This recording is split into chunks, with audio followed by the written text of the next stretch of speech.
Okay, so Alex Cooper in specific, but generally speaking, why are women falling off a cliff? That's the question that we're going to be looking into today on the show.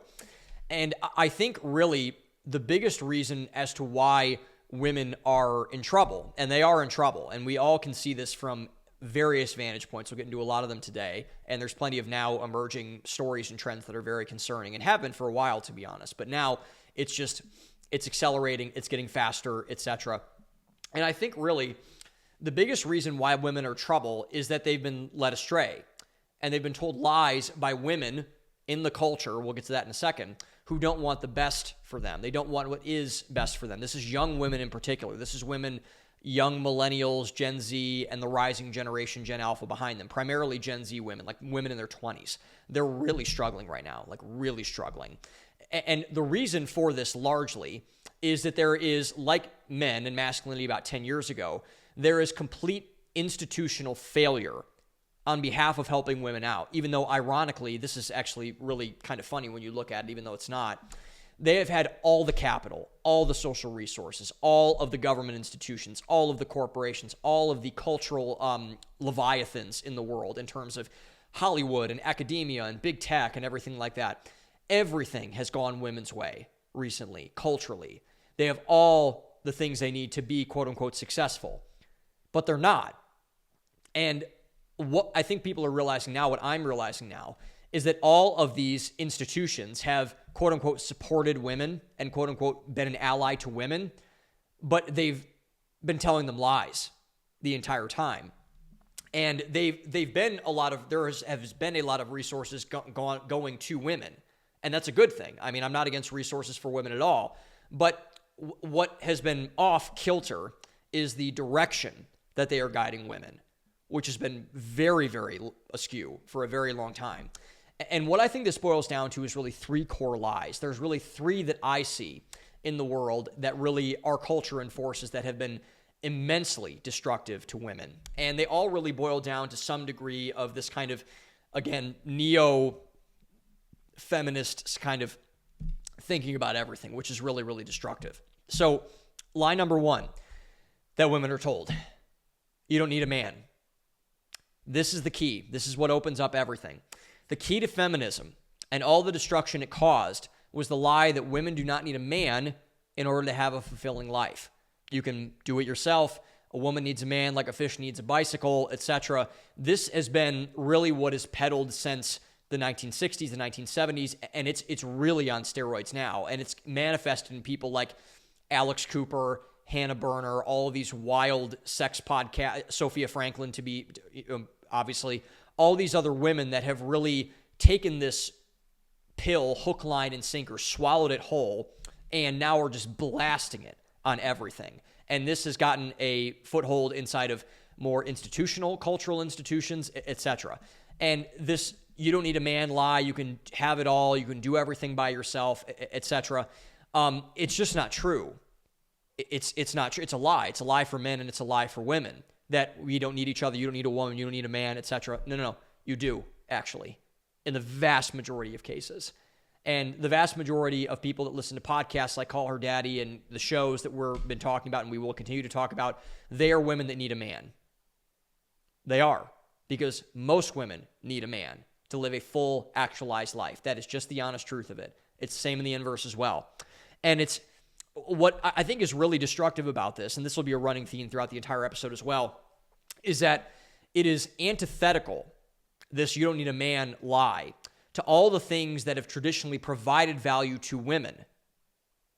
That's the other thing. I think this is actually really, really telling, because what women, and we'll get into this more, but like women were not told this for the vast majority of human history.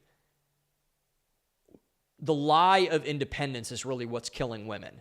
And it's killing men, but in this case, we're talking about women. Independence is a psyop when it comes to women. When a woman wants to be independent, that is a road to destruction because you can't get anywhere on your own. You need help from people. You need help from men, probably. Sorry, not sorry. You do. And telling women to steer, and the cultural women that have really embodied this and are now pushing and steering women into the workforce, away from families, away from marriage, away from life at home, etc. This is really just kind of a demonic act on behalf of corporations, of government, of people who really incentivize this shift of what a woman is to women. Like it's just not true. It's just a lie. And this leads to kind of the second lie. This is kind of what bolsters the "you don't need a man" thing when women ask probably why. The second lie that women have been told is that you have been oppressed and you have been held back. It's the patriarchy. It's the post World War II consensus, like whatever you want to say. Men have held you back. Big business hates you. The government doesn't provide everything. And to be fair, there are some instances in which women have not had a fair shake of things. I don't think that's unreasonable to say at all. In fact, it's true in many cases. But it's certainly not the case that women have not been honored and treated with care, particularly in a Christian society, which we live. We're more of a post-Christian society now, but we were founded on Christian values. And this is, I think, another really line of attack. We'll get into this in a second, but the attack on Christianity is really an attack on femininity as well, because throughout the Bible, throughout the scriptures, etc., I mean, you see women honored. Women are not talked down to or condescended to in scripture whatsoever. That's just not the case. Like, Christianity is very pro-woman, much more so than any political ideology, any other religion, etc. Christianity elevates women. It honors women, because the biggest thing is that women are treated as, this is in Proverbs, this is in, not Ecclesiastes, in Ephesians. Women are basically equivalent to buried treasure inside of the scripture. I think that's Proverbs 31 or somewhere in there. I think it's Proverbs 31, but I could be wrong. I'll have to check that afterwards, but check it yourself. But really, there is no other, before Christianity entered the picture, there was no other value system that held women in that high esteem. And when you build a society on Christian values, it's just not true that women have been held back in a Christian society if it's built on Christian values, which America is. You are not oppressed. You have not been held back. And there have been instances where obviously that system has failed, where they've said, we're not going to hire women because you're a woman, we're not going to let you vote, etc. But now especially, and this was proven out when I wrote my book, this has been proven over and over again, women are succeeding, particularly in comparison to men, in way wider margins than ever before. Women are doing far better than men, quote unquote, better than men in almost every institution that matters nowadays. Now, I think that's going to collapse over the next couple of years, which is unfortunate, but I think it's just what's going to happen given all this research I've been doing recently. And the other thing about this is, and this is something that I think women are very much not going to like, but I think every woman knows is true. The reason why women largely have been shown over time to hold themselves back is that women are not held back by society, they're held back by other women. I've really noticed this over time, and it's fascinating to watch, because as a guy, there are certain times where men will, they'll go at some guy because they'll threaten to fight somebody. Not anymore now, because we're soft and we don't do that anymore, even though I think we should have I think that should be more of a thing than what it is, to be honest. But we don't backbite. We don't kind of reputation savage like women do. That's the traditional way that women, and still do, have displayed aggressive tendencies, is by ripping down, reputation savaging, all those other things with other women. But women, over time, and especially now, are way more oppressive to each other than men are to women, or to culture is to women. I don't even think that's an argument anymore. Like Caitlin Clark, for example. Let's take her, for example. Caitlin Clark is single-handedly making the WNBA a popular sport. Single-handedly. And, does Angel Reese have something to do with it, and Asia Wilson and all these other great female athletes that are in the sport? Yes, obviously. But Caitlin Clark is the lightning rod. She is the woman that is now elevating the WNBA, where she's a celebrity. She's the first modern WNBA figure in my life that has been a mainstream celebrity. And is Caitlin Clark the best? I don't watch the WNBA. Is Caitlin Clark the best player in the WNBA? I don't think so, from what I've heard. But Caitlin Clark is the future of basketball for women in America, the future of the WNBA, etc. Like when they did, Gatorade has my favorite commercial of the last year and a half, where they have all of these great athletes. They have like Josh Allen, Lamar Jackson. They have all these different people inside of this commercial, and the Travis Scott songs in the background, and so it's getting everybody hyped up and things. And at the end of the commercial, if you watch the extended version, it's on YouTube. It's like a minute long. It's a great commercial. If you go to the end of that commercial, and there's a voiceover from Michael Jordan at the end of it, who was like Gatorade's big star back when Jordan was tearing up the NBA. And they had someone fade into Jordan, and then they had like an AI Michael Jordan say like, "Isn't Gatorade, is it in you?" and the slogan and all that kind of stuff.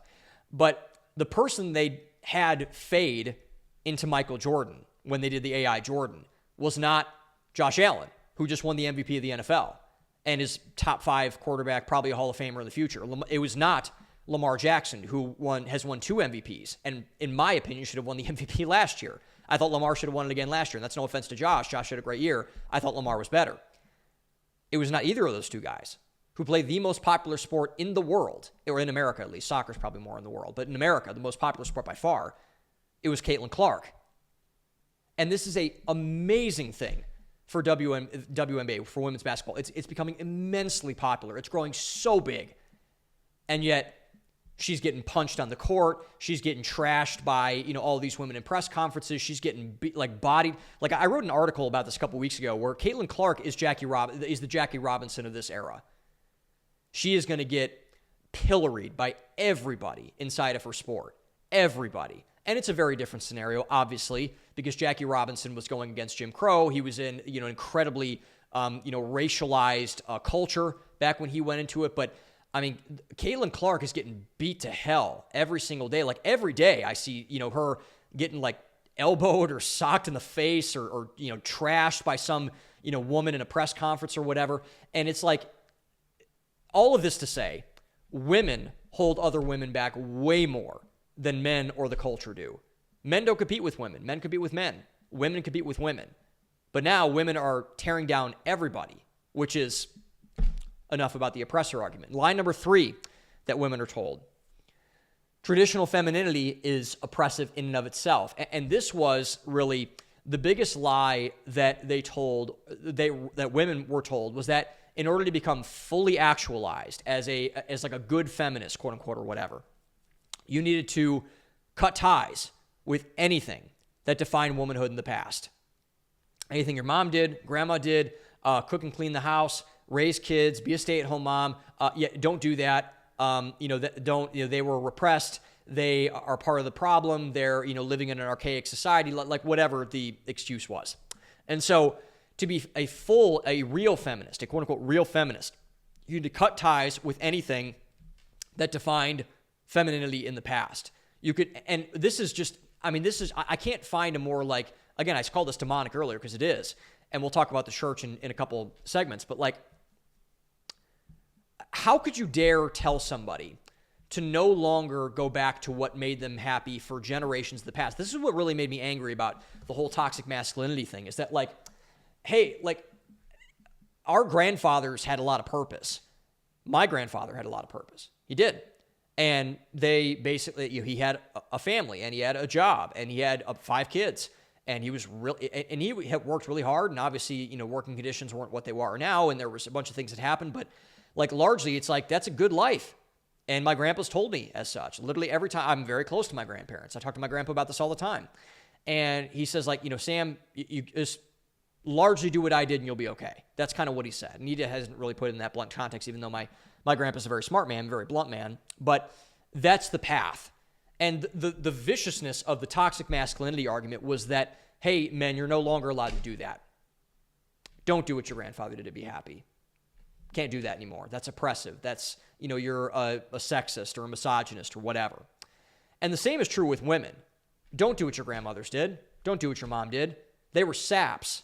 They're victims of the patriarchy. They're part of the problem. Like, that's just such a vicious lie that we have told women today. It's a vicious lie, and it's not true. There's a, Jason Whitlock was talking about this once where, he has disagreements politically with his mother a lot. And, but she says all the time, she's like, I couldn't imagine being a woman today. I'm so glad I grew up when I did. And Jason Whitlock is a black man. Mom was a black woman way back in the day where it was really hard for black women to do a lot of things. And she said, hey, I'd keep that versus where I'm at now. And I think that's really telling because, women are just so bullied by this culture today. And it's really upsetting just because, like, if we're going to cut out all things traditionally that have made women happy, what's going to make women happy? All of the new stuff. Alex Cooper, everybody like her. And that just hasn't worked. And women are really suffering for it. And that's unfortunate, but that's the world that we live in today.